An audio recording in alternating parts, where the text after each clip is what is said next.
أعوذ بالله من الشيطان الرجيم.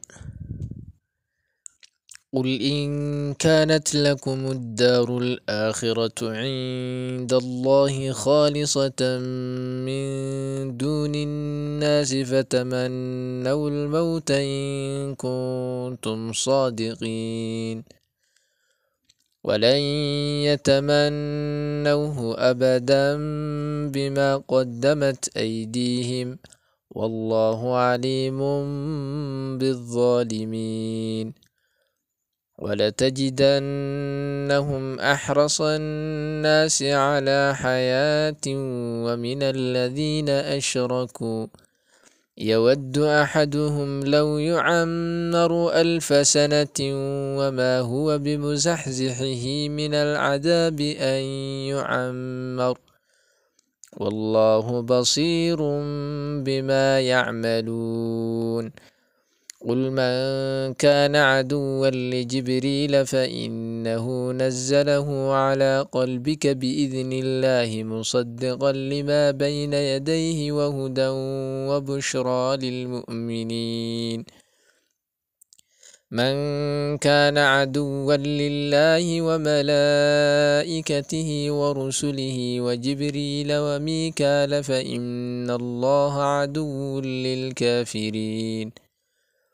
ولقد أنزلنا إليك آيات بينات وما يكفر بها إلا الفاسقون. أو كلما عاهدوا عهدا نبذه فريق منهم بل أكثرهم لا يؤمنون. ولما جاءهم رسول من عند الله مصدق لما معهم نبذ فريق من الذين أوتوا الكتاب كتاب الله وراء ظهورهم كأنهم لا يعلمون.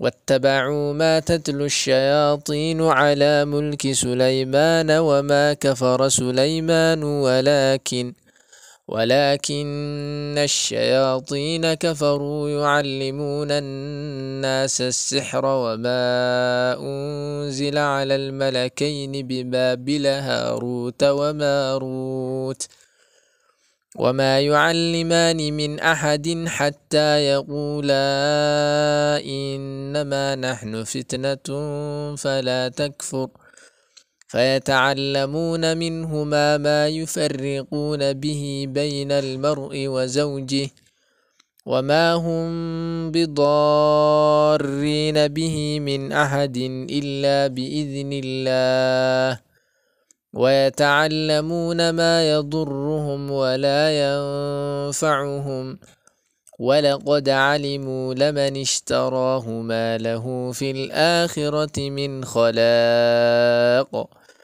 ولبئس ما شروا به أنفسهم لو كانوا يعلمون.